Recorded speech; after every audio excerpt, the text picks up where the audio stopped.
This chapter explains about control statement. In programming, control statement is used to control the execution of statements. By the end of this chapter, you should be able to comprehend the concept for control statements, which include sequential, selection and looping.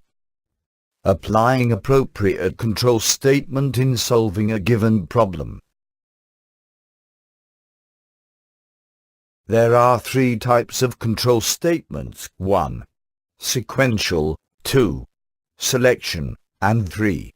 Repetition, or also known as looping. Although we will learn these control statements one by one, this is not always the case in real life. In real life, the problem often requires the combination of these control statements. These control statements will of course affect the efficiency of a program, as it is what controls the runtime. Therefore, control statements must be used efficiently in order to ensure you to get the best runtime. In sequential control statement, it is very straightforward. It runs straight away from top to bottom in sequence. This flowchart shows a simple program that calculates total income. Referring to the flowchart, the program starts with two input variables, input 1, basic salary, and input 2, allowances. Then the value of total income is obtained by summing up the input 1, basic salary, and input 2, allowances. Next step is to display the value of total income, and then the flowchart stops. This next video shows the program code for the total income problem.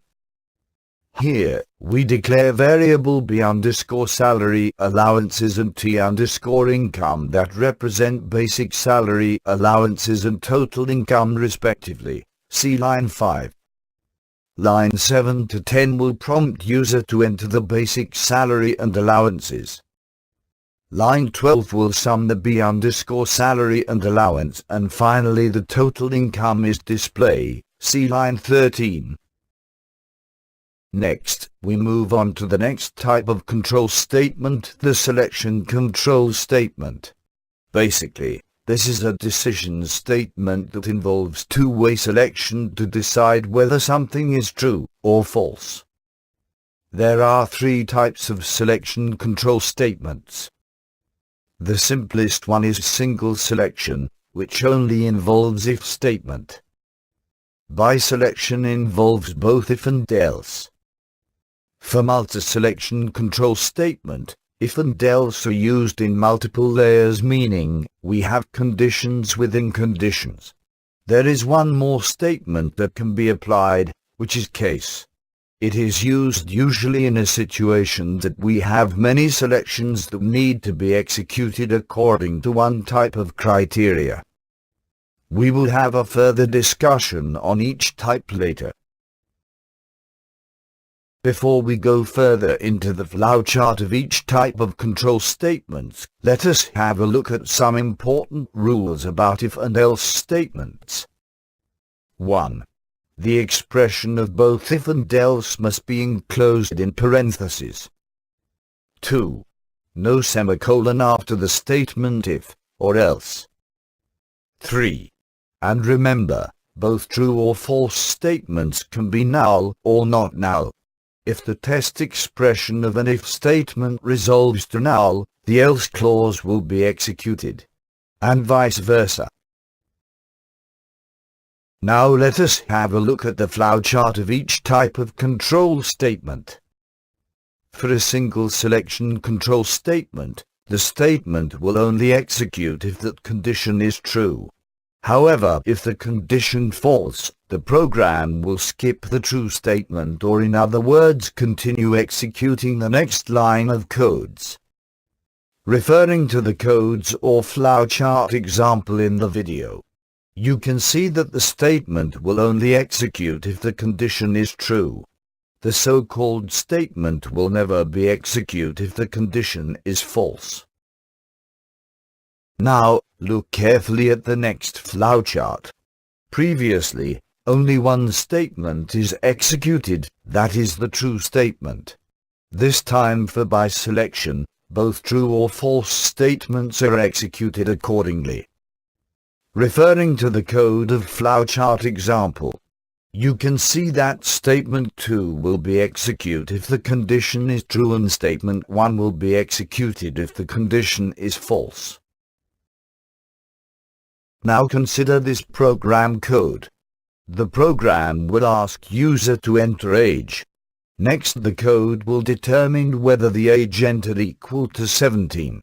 If the condition is true, the program will display 17A. That's the same age as my programmer.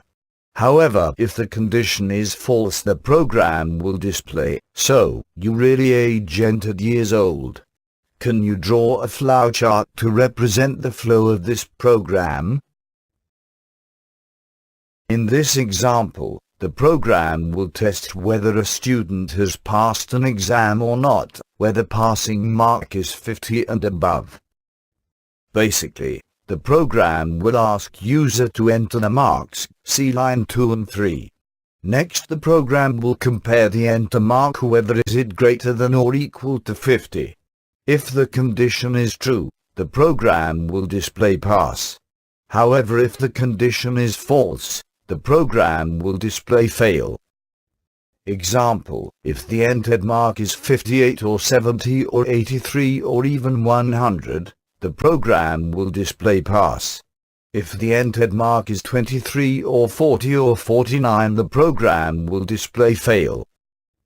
Question: what will the program display if the entered mark is 50? And can you draw a flowchart to represent the flow of this program? This is another example of a by selection statement. This program will test whether the number entered by user is a positive or negative integer. The program will first ask user to enter an integer value. The value will be assigned to variable a. The program will then compare whether a is greater than 0. If the condition is true, the program will display, you have entered positive number. However, if a is less than, or in other words the condition is false, the program will display, you have entered negative number. Example, if the entered value of a is 58 or 2004 or 8123 or even 32,254, the program will display you have entered positive number. If the entered value of a is -10 or -4240 or -9658, the program will display you have entered negative number. End of part 1. Thank you. Hope the content described here help you to further understand the topic.